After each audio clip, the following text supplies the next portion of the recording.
Welcome everyone. This is going to be a continuation of running Dungeon of the Mad Mage.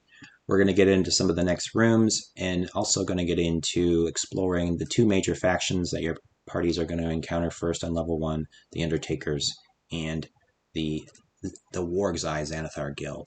But I wanted to take a little bit of time to emphasize the need for you to be ready to deal with generating random encounters. This entire adventure is nothing but a big dungeon delve. So if you don't have a strong mechanic that your players are familiar with on rolling random encounters based upon their choices to rest or leave the dungeon, your dungeon is going to devolve into basically an amusement park ride, which I don't think you want.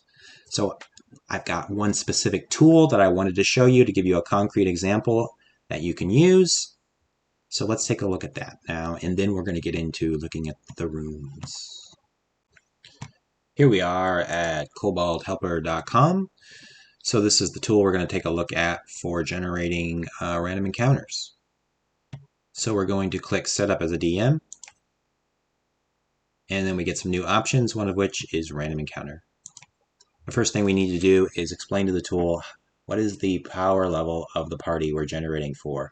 So level is per the Monster Manual standard that for adventurers, average level is the CR you should be going after. So for 5th level adventurers would be a CR 5 encounter.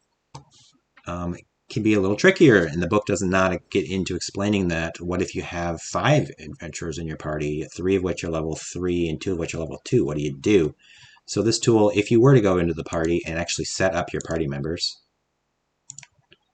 it would do the calculations and the math, then that would be remembered and carried over, and then your random encounter would be automatically set to the appropriate number. Let's say maybe it was 5.25. Next up is what I call the party combat power. It baffles me why the designers of Dungeons & Dragons 5th edition did not introduce any mechanic to scale CR based upon the power of the party, but they didn't. So we as a DM have to step in and come up with something. So the number of magic items the party has, the ability bonuses they have, the feats they have, etc., even the skill of the players, can all need to be something that you are going to render a judgment on as to what is the combat power, which is going to be a multiplier on essentially the party level.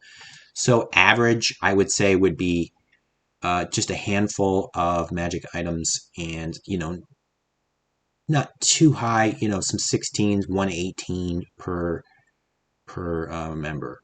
Otherwise, you go from there. Low, meaning maybe less. It could be even like newer players, or it could be they have only like maybe one magic item amongst them for some reason. They have more like 16s and 17s. High, they're like every hero has like 18s and 17s, and they have just an array of magic items. Is the idea there? Okay, so now that we have an adjudication of the power of the party, what are we generating? Monsters, of course, is your classic random encounter, but why couldn't it be a random trap? Or there's this idea that maybe a benefit could be fun too. So we click on monsters. We, of course, have to decide the threat level. The way I handle it is I have the player roll a d12, and on a 1, it's deadly. On a 2, it's dangerous. On a 3, it's a setback, and 12 is actually a benefit. So the players have this objective mechanic. They know if they decide to rest in a dangerous dungeon, they're having to make the decision of dealing with the possible consequences of being attacked. And they can rest as much as they want. They have the agency, but they understand the consequences, and it becomes a fun decision for them to make. Let's say they rolled a 1, so now it's a deadly encounter. Now, as the DM, I need to cook up what are the monsters. So with this tool, I can either give it a monster type, a theme, if you will, or I can go by terrain. Monster type, totally random, is an option. You probably don't want to do that, but you could. But the idea is that, I want some kind of undead. I want some kind of goblinoids. And there's a whole bunch of different options in this dropdown. But the idea is that for some reason it makes sense that this is a cave full of goblins. Then I want some kind of goblinoids for it to make sense. The other one is terrain type. So we're in a forest, and I wasn't even expecting the party to end up in a forest, but I need a random encounter. I just need something that would make sense for a forest. There's no particular theme going on. We're just in a random forest. or we're in, we're in a cave. And there's a bunch of other options here that you can also pick. There's dungeon. That should be a good one for Mad Mage of the dungeon, level 1. But yeah, I just need something that makes sense for that terrain. And so now, getting back to let's go with monster and let's go with goblinoids. It then becomes as simple as clicking generate. Click generate. The tool is taking care of calculating a target CR based upon what we've picked. And I get a nice warband of goblinoids that makes sense for the party. Every time I hit generate, it's a little bit different. And so that's what keeps it fresh. If I have multiple random encounters, it doesn't feel like it's a stale. It's always, it's always 3 goblins. And then sometimes it's 3 goblins and it's 1 bugbear. No, it's random each time, as you can see here as I'm generating. And then I'll just mention that these are automatically added to the combat section. So if you are using Kobold Helper to track your combats, it's as easy as then going to the combat. The monsters are all right here. Your heroes would also be added here. And you're basically 1 click away from setting up a session code and telling your players to go to Kobold Helper and join that session. And you are off and running. You don't want to have a lot of downtime. Just give me a minute to set this up. Let me write out these things quick, and is what you want to have a nice, fluid, immersive experience. So that is what Kobold Helper can do to help you generate random encounters. So let's go and start talking more about some of the rooms in Dungeon of the Mad Mage. Okay, here we are at level 1 of the Dungeon of the Mad Mage again. Last time we talked about the entry well. So we are going to take a look at Area 3, the Flooded Room, and some of the changes I made and why. And then we're going to get into 2 of the major factions that the players are going to encounter quickly. The Undertakers and the Warg's Eye Xanathar crew. Okay, so room 3. If the heroes depart room 1 to the south and they get into the room with the demons on the walls, they're very quickly going to see a skeleton on the ground, literally pointing to one of the demons on the wall. It's a bit of a giveaway that there in fact is a secret door there. So to me, this was something that I very strongly hinted and basically gave away that there's a secret door. It's a not so secret door. You want them to find it. Basically, it's still a secret door, so they're curious as to what's there. But in my case, they're going to find it, and I think that was the intention of the module. So when they end up going down there, by the book, there's a single gray ooze with the psychic variant. The idea, I guess, is that as you come in and you approach the statue, it begins blasting you. I mean, it's unseen, it's hidden. So now the heroes are being blasted by psychic energy and they don't know where it's coming from. It just didn't seem like that was very much fun because they're going to be totally confused. They're going to think it's the statue. They're not going to know. They're going to think it's the room. They're not going to know why it is happening unless you just give it away and you reveal the ooze, which why would a psychic ooze do that? Anyway, I didn't like it, so I changed it. Instead, I had 3 regular oozes on the walls all around the statue and kind of thinking it more as a trap. So as they approach the statue and begin to investigate it, those oozes activate and reach out their pseudopods and the attack begins. And then the idea that those 3 oozes at whatever point can drop into the water, and then they're essentially invisible at that point, and they can pop up. And that's an interesting one of like, how do we find these oozes that pop up at me and are maybe grabbing my legs? I thought that was an interesting one too. Also added that if the party wants to dredge the room, search the floor under the water to see if there's something there. On the deeper ends, on the southern tip, that is sort of like an alcove.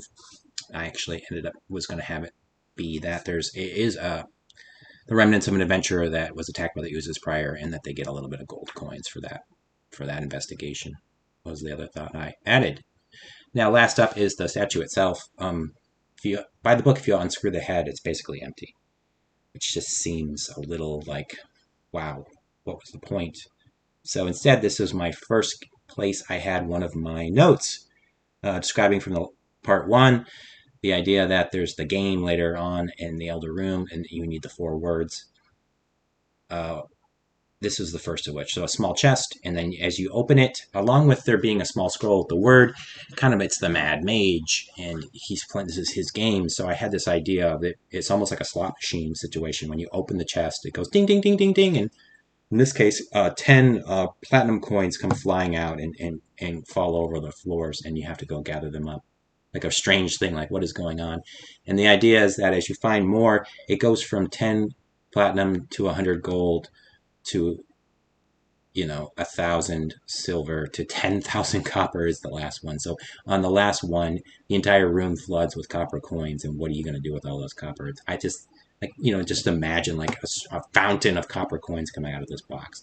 I don't know. It seemed like a fun one, that something a Mad Mage would do. Anyway, that's for the future. So yeah, that is what I did with room 3 for my changes. Okay, so let's get into looking at the factions, starting with the Undertakers and what we can do with them.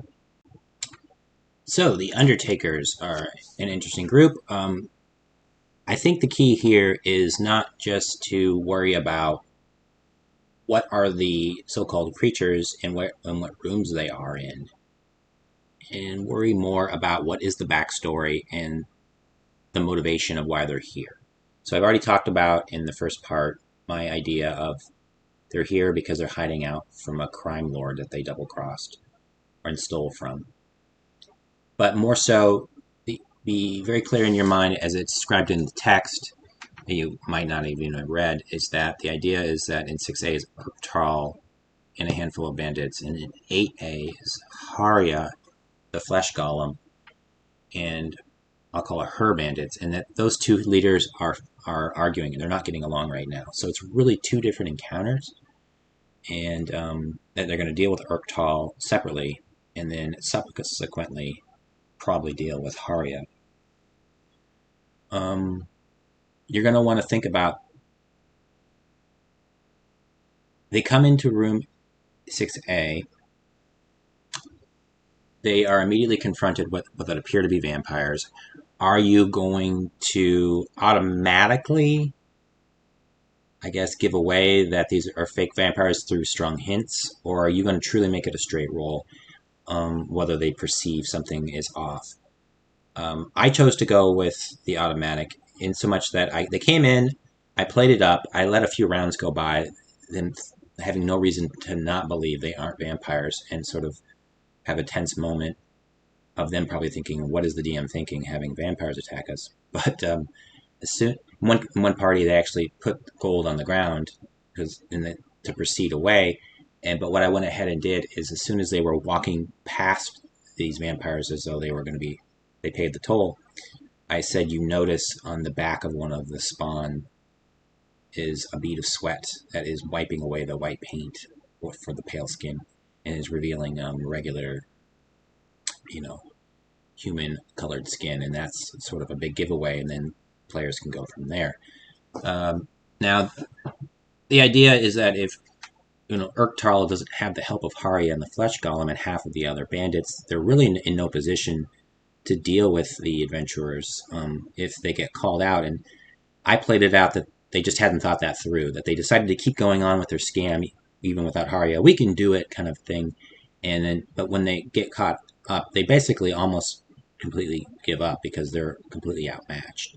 In which case, then it becomes a matter of what are the players going to do with these prisoners? How are they going to interrogate them? What are they going to do with them? Now, to the point of the importance of understanding the backstory, what if your players come in and they don't just do the standard pay the gold or fight? For example, I had a group that, through a series of developing situations, ended up charming Urktal. And so now, as him as a friend of the group, it became what could have been an awkward situation for me, where they're asking their friend questions about why are you here, but I was ready to go about this whole thing about we're hiding out, and the players decided to say basically, yes, we're here to smuggle you out safely. Wink, wink, when really they wanted to actually turn him over. So that was an interesting twist that I was able to handle well, because instead of just understanding who's here, I understood why they're there and what their motivations are. And they also talked about how there's another group to the north, and we don't, I don't care about her anymore, so I'm going to tell you everything I know about her anyway, just to try to save my own skin. Like, I'll tell you about her and you can let me go, kind of thing, because they're arguing. So understanding that dynamic too. The last thing I'll mention is as this plays out in Area 7B, there's a coffin, which is, I guess, supposed to be where the real vampire was long ago. I think it's mentioned in the book that that's sort of what gave the crew the idea of being vampires, but there's nothing in the coffin by the book, so this is the second place where I put one of my chests with the note and the slot machine coins. So again, if they bother to explore the chest or the coffin and open it, there's actually something in there that's interesting. Now, let's talk about, by the book, there's these doppelgangers in these crew, which is kind of interesting, but it just, again, didn't make any sense to me that there just would be doppelgangers amongst this human crew. There's no explanation what they're doing there in the book. So again, back to understanding why are things here. So what I came up with was, in fact, the Undertakers don't know they're doppelgangers, and that these are actually servants of Xanathar who have infiltrated. What we're going to get to is the Xanathar Guild is trying to figure out a way to get rid of these folk because they're in the way of controlling this dungeon, and that they sent doppelgangers in to infiltrate and gain intelligence and understand what's going on. It talks about how the Xanathar Guild had been spying on them, so this was my answer to how they're spying. And so if there is a fight, and when the fight is over, coming running down the hall is the last, what appears to be, Undertaker, who reveals they're a doppelganger and basically says, hey, I'm not part of this group, and you better not deal with me because I'm part of the Xanathar Guild.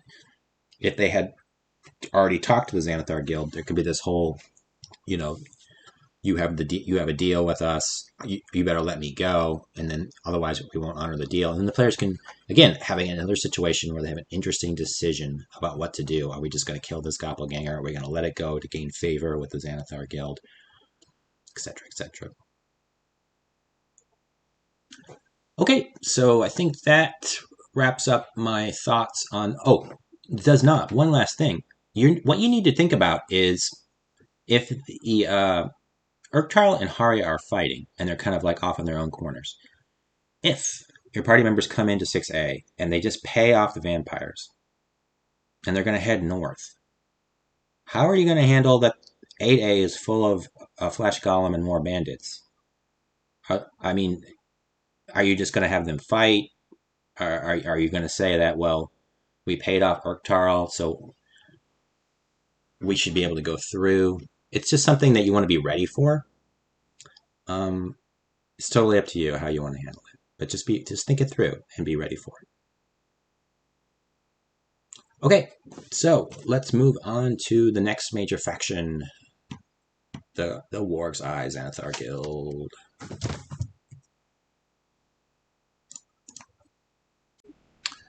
The Warg's Eye Xanathar crew. It's an interesting group that we have some things to talk about. First up, just like with the Undertakers, I really think you need to understand what is their motivations, why are they here, what do they care about. So the idea I came up with was, why does Xanathar have his crew members here and not out in the streets stealing and making money? It's because, so previous to this, there was a module, Waterdeep Dragon Heist, where there's this big amount of money that's hidden somewhere in the city, and you need a key and you need to know where the vault is that whole adventure. And so in that one, it's described that Xanathar had the Stone of Golar, which was the key, and it was stolen from him. And so he got his crew members here to interrogate all the adventurers that come through hoping that some of them either might have the Stone of Galar or know about it is the thinking. So that's their top orders from Xanathar Command. Ambush any heroes that come through and search them if they have the Stone of Galar, intimidate them, and if they have any information. And then you can do whatever you want with them. Additionally, the book talks about how the Warg's Eye is wanting to make a deal with party members to go to North and do their dirty work for them and take out, notably the Flesh Golem, but the Undertakers, because they're in the way of the Warg's Eye expanding. So, but the book, one, it says they're going to plan to renege on the deal. So that didn't make sense to me, because if they're afraid of the Flesh Golem and they can't just deal with these humans outright themselves, then this group of heroes goes in and cleans house. I think I'd be thinking twice about wanting to just attack them, just let them go, because they're pretty strong. And so for that logical reason, I was going to have them keep the deal. But it doesn't explain in the book at all how this deal gets introduced to the players. So that's something you as the DM need to think about and come up with. So what I did, and I wanted it to be introduced to the players rather early. I didn't want them to necessarily be walking into the Warg's Eye home base, which there's just going to be a fight, and you're not really going to get a chance to have this be a reasonable option. In 2B, the book describes that there's a couple bugbears there that launch an attack and then run to the south. And that sort of introduces the Warg's Eye and kind of tells the players where to go, or at least is trying to convince the players where to go. Instead of that, I had a goblin there. So as they approach 2B, goblin reveals itself, hands outstretched, and yells, "Parley!" I want to talk. And so this in itself is sort of an interesting dynamic. I mean, gets away from the mundane, see a monster, kill a monster, and it's just kind of intriguing, a monster that wants to talk to us. And so this was going to be the mechanism by which I was going to explain, hey, normally we would simply be ambushing you and then interrogating you for any information about the Stone of Galar, and then they can like, what is that? And then that can be introduced to them as sort of a side quest thing, and maybe you might want to have that and be more involved later on, weave that into the story, that's going on, because there are other Xanathar guilds in the dungeon. But anyway, that instead of doing that, my boss wants to offer you a deal, and the idea that we would keep killing you, but instead we're giving you a favor here, so you should go to the north and kill these pesky humans and their quote monster. I didn't reveal it was a flesh golem. Keep that a surprise. And then you can leave unaccosted, and then the goblin just runs to the south. So again, you got this idea of the same as per the book, that the heroes have this idea that the Warg's Eye is somehow to the south, is in place. But now they have these decisions to make. Well, what was that all about? Are we just going to go to the north blindly and follow this deal? Or who are these humans? They might have, they might not have connected the dots that this is the Undertakers at all yet. Or are they just going to go to the south and say, well, who was this? I want to talk to the leader of this group. So now they know the group's willing to actually have a discussion rather than it just being outright combat. And then maybe get a better deal for doing this, or see where it goes. Or you know what? We just want to go kick the door in and kill them. I don't care about this stupid deal. But it's the idea that you have decisions, and I think decisions are fun for the players to make. It makes the dungeon come to life. So, yeah, that's what I did. Now, the next thing to think about is, by the book, the Xanathar Guild leadership is bugbears, and one of them has an intellect hour in its brain. So for me, this is a no-go. I mean, and why? So the intellect hour is one of those creatures that is wildly unbalanced to its CR level. It has an ability with a single roll, it could kill any hero. And that just didn't seem like a good situation to get into. They kick in the door, there's a fight, and then zap, with one roll, well, sorry, you died. It's at the first level of the dungeon. It's actually quite early. It just did not seem like a good moment I wanted to have to deal with. Now, if you want to have it, that's fine, but just you read those details on what intellect devourers do and make sure you're ready for that situation that might come up. Now let's talk about a little more. The book, besides the couple bugbears that are supposed to be in 2B, which I replaced with a goblin, it doesn't describe the dynamics of the Warg's Eye. They just say that they're in 23A, B, and C, which doesn't really make sense to me. I mean, if their purpose here is to accost adventurers, why would they just be hanging out in their home base waiting for heroes to come by? They would be setting up ambushes. Even without my backstory, that would be true, I think. So you, as a DM, got to decide, well, where are these ambushes going to be? And to me, 25B is the clear spot where, if, as the heroes come by, this is where they get ambushed and they get dealt with. Especially, there's no word that they did go north. This is where the doppelgangers I talked about, if the doppelgangers could give word that the deal was met, and then the players get down to 25B, and if they go into the tunnel to the west, there might be a bugbear there that just sort of says, oh yeah, that's the heroes that kept the deal. You're not allowed to come any further, but you're allowed to continue on, and that could be interesting. Likewise, if they don't keep the deal, that's the point of the ambush. But you have to decide that. The book doesn't give you any clarity. Yeah, okay, so there are the thoughts I had on what you need to consider to make the Warg's Eye an interesting and dynamic part of the dungeon.